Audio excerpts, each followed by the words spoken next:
जय हिंद सभी को बेटा।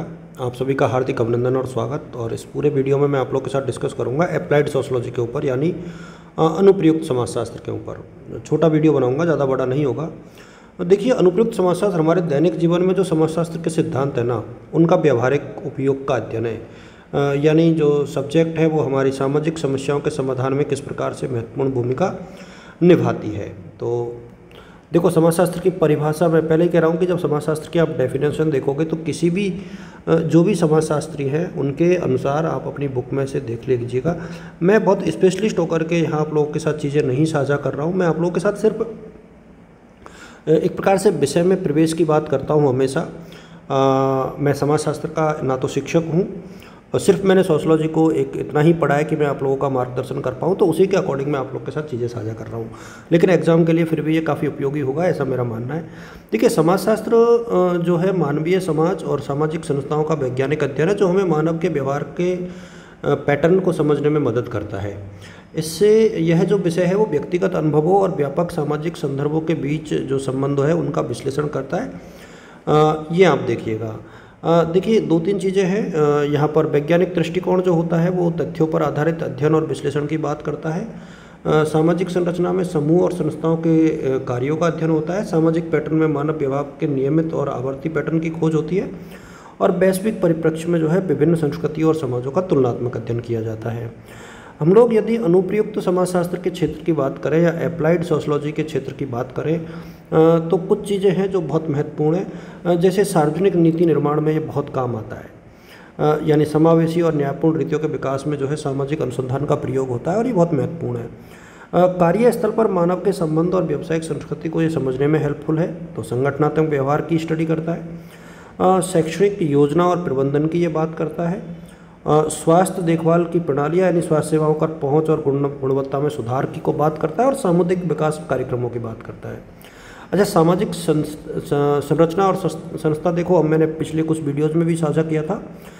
परिवार, शिक्षा और धर्म जो है बेसिकली बहुत महत्वपूर्ण संस्थाएं हैं समाजशास्त्र की, और ये जो संस्थाएं वो बहुत महत्वपूर्ण हैं। देखिए, इसके माध्यम से क्या होगा, जब आप इसकी स्टडी करोगे अनुप्रयुक्त समाजशास्त्र की, तो प्राथमिक सामाजिकरण की इकाई जो है बच्चे जो है परिवार में सामाजिक मूल्य और व्यवहार सीखते हैं और भावनात्मक लगाव उनका होता है। शिक्षा में जो है औपचारिक ज्ञान मिलता है और कौशल प्रदान करने वाली संस्था होती है। जबकि जो आध्यात्मिक समाजशास्त्र का जो संस्था है, इसके अंतर्गत नैतिक मूल्य प्रदान किए जाते हैं। इसके साथ साथ जो है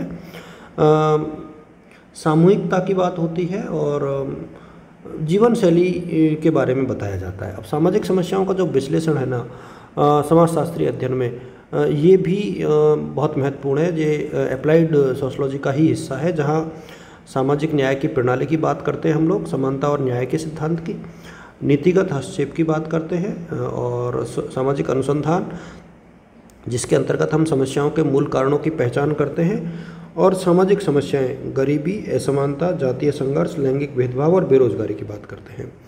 अच्छा, जो सामाजिक अनुसंधान की पद्धतियां हैं, सामाजिक अनुसंधान के लिए विभिन्न पद्धतियों का उपयोग किया जाता है जो सामाजिक घटनाओं की गहरी समझ प्रदान करती है।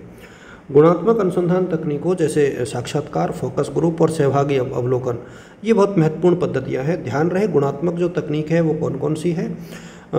साक्षात्कार, फोकस ग्रुप, सहभागी अवलोकन, केस स्टडी और ऐतिहासिक। मात्रात्मक में जो है सर्वेक्षण आएगा, सांख्यिकीय विश्लेषण आएगा, प्रयोगात्मक अध्ययन आएगा, बड़े पैमाने पर डाटा विश्लेषण और गणनात्मक मॉडल। डाटा संग्रहण में जो है आपके प्राथमिक और द्वितीयक आंकड़े, डेटा कोडिंग, थीमेटिक विश्लेषण, सांख्यिकीय सॉफ्टवेयर आदि। नैतिक मापदंडों की हम बात करें तो सूचित सहमति, गोपनीयता और अनामिकता, हानि से बचाव, अनुसंधान की पारदर्शिता और पक्षपात से बचाव। अच्छा, सामाजिक परिवर्तन के जो कारक होते हैं ये हमने पहले भी डिस्कस किया है कि टेक्नोलॉजिकल डेवलपमेंट, वैश्वीकरण, आर्थिक परिवर्तन और सांस्कृतिक जो संक्रमण है वो बहुत महत्वपूर्ण है। राजनीतिक गतिविधियाँ जो हैं इसको इफेक्ट करती हैं। दूसरा हम बात करें, देखिए समाजशास्त्र और शक्ति संरचनाएं कौन कौन सी हैं, ये हम देख चुके हैं कि सामाजिक वर्ग और लिंग शक्ति संबंध और जातीय पहचान और सामाजिक पूंजी, ये कुछ चीज़ें हैं जो बहुत महत्वपूर्ण होती हैं। जहाँ सामाजिक जो वर्ग होता है, जहाँ आर्थिक संसाधनों, शैक्षणिक अवसरों, सामाजिक प्रतिष्ठा के आधार पर वर्गीकरण मिलता है, वहीं पुरुष और महिला के अधिकारों की भी बात होती है।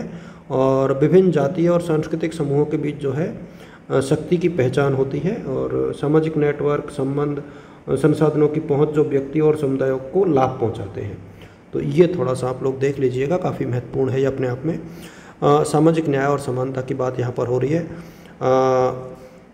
ये अप्लाइड सोशलॉजी का ही एक हिस्सा है, जहाँ हम लोग अधिकारों की बात कर रहे हैं, LGBT तक की हम बात कर रहे हैं, महिला अधिकारों की बात कर रहे हैं हम लोग, थर्ड जेंडर की हम लोग बात कर रहे हैं, सामाजिक कल्याण कार्यक्रमों की बात कर रहे हैं, समावेशी विकास, जहाँ विकास के जो कार्यक्रम है वो समाज के प्रत्येक वर्ग या प्रत्येक समूह तक पहुँचे, उसकी हम लोग बात करते हैं, नीतिगत हस्तक्षेप की हम लोग बात करते हैं।